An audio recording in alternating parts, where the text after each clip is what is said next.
Warahmatullahi wabarakatuh.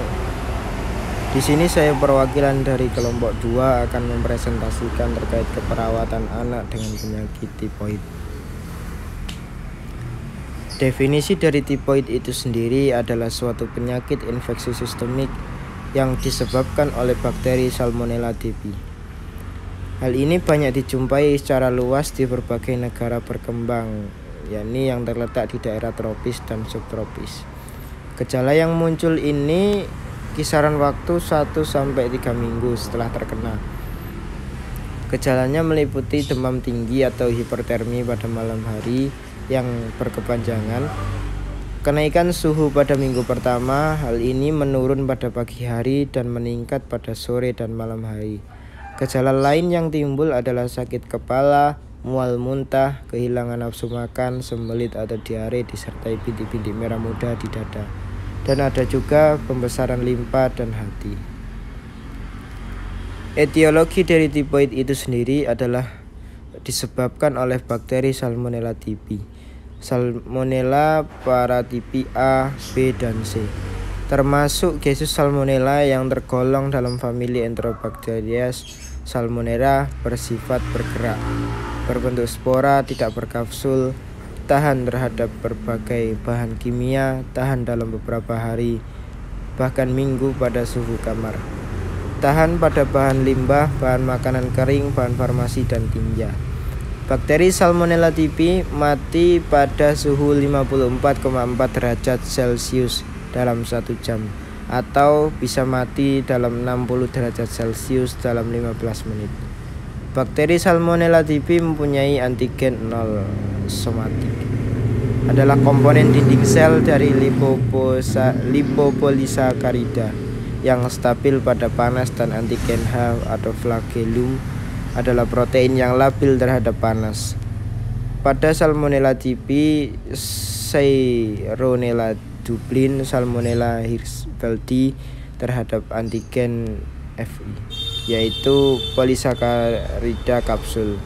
Penularan bakteri Salmonella typhi yaitu pasien dengan tipoid dan pasien dengan karier. Karier yaitu seseorang yang sembuh dan tipoid dan masih terus mengekresi Salmonella typhi dalam tinja dan air kemih selama lebih dari 1 tahun. Patofisiologi dari tipoid. Penularan bakteri Salmonella typhi biasanya dapat tertularkan melalui berbagai cara. Di antaranya yaitu yang dikenal dengan 5F: food, finger, vomitus, fly, dan juga feces. Feces dan muntah pada seseorang dengan penderita tipoid dapat menularkan kuman Salmonella typhi kepada orang lain. Kuman tersebut dapat ditularkan melalui perantara fly atau lalat, di mana lalat akan hinggap di makanan atau minuman yang akan dikonsumsi oleh seseorang yang sehat.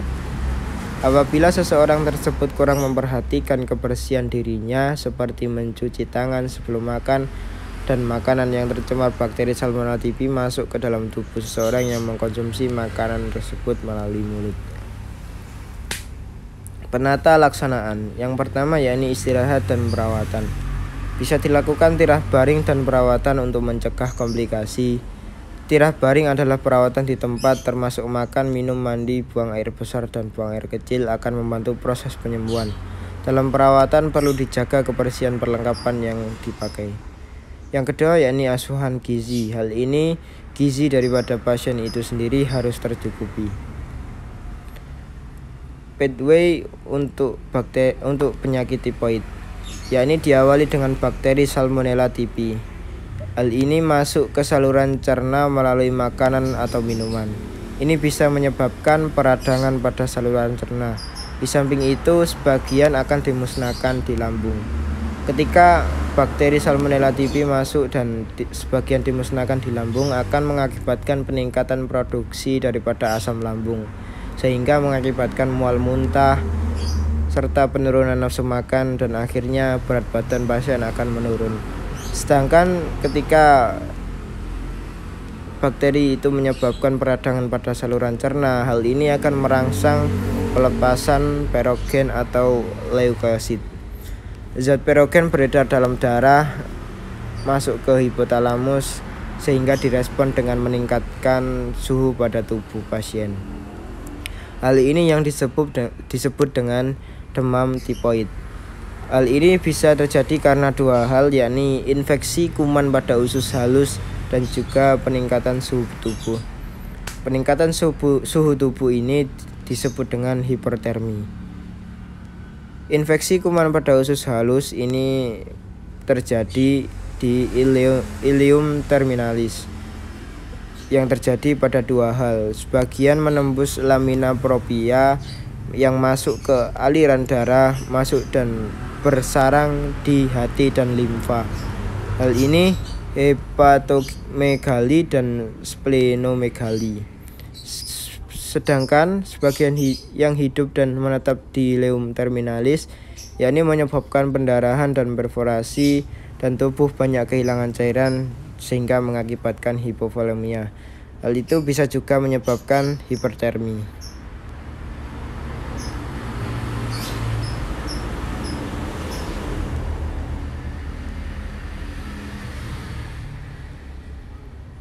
Diagnosis tipoid. Diagnosis klinik, yakni diagnosis klinis penyakit ini sering tidak tepat karena gejala klinis yang khas pada demam tipoid tidak ditemukan atau gejala yang sama dapat juga ditemukan pada penyakit lain.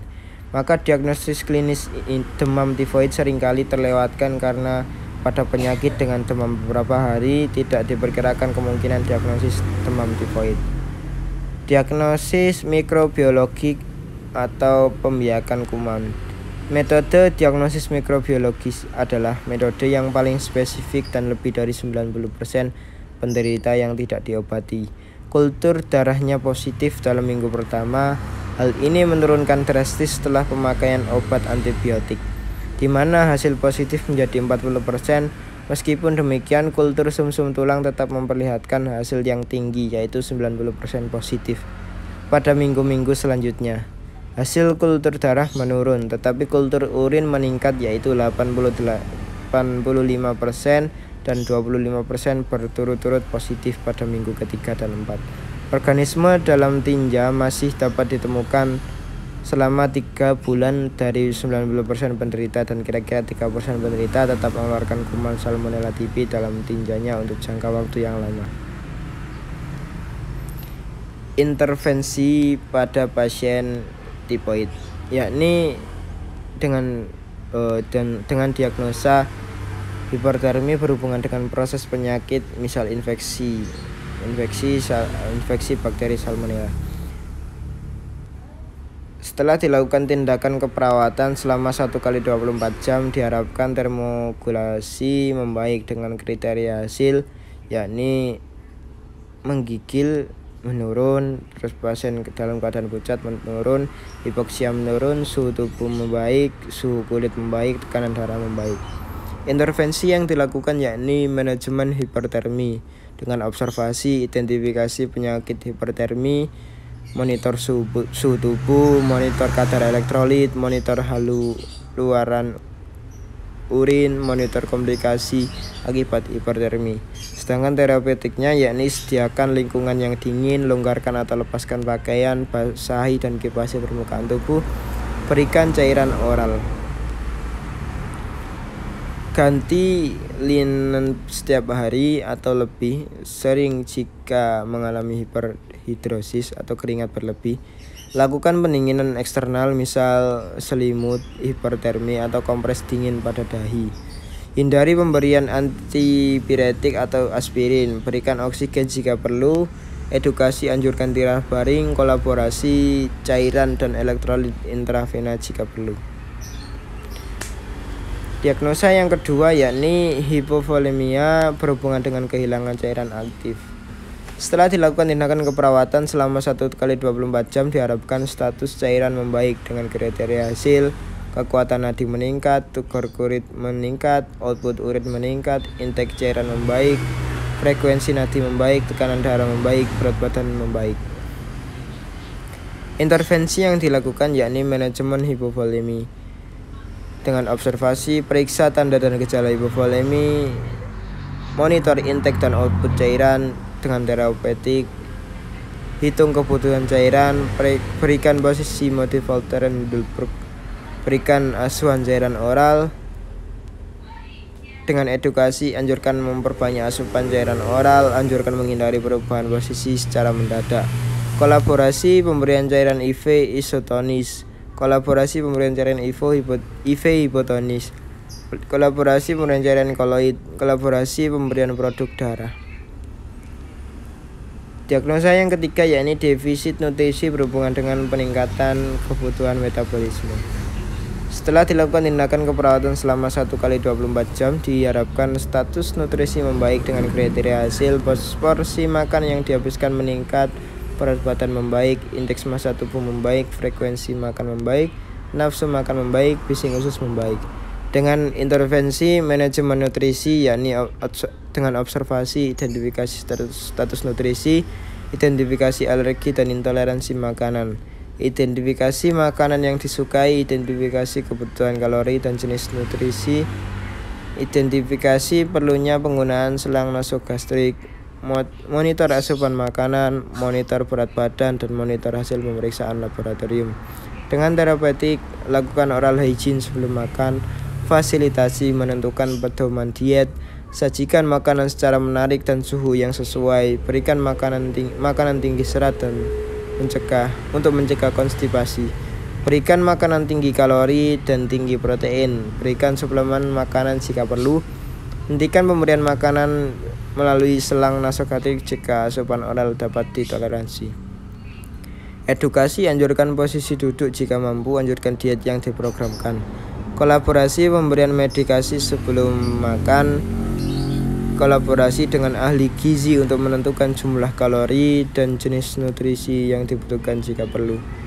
Terima kasih, sekian untuk presentasi dari kelompok 2. Terima kasih atas perhatiannya. Assalamualaikum warahmatullahi wabarakatuh.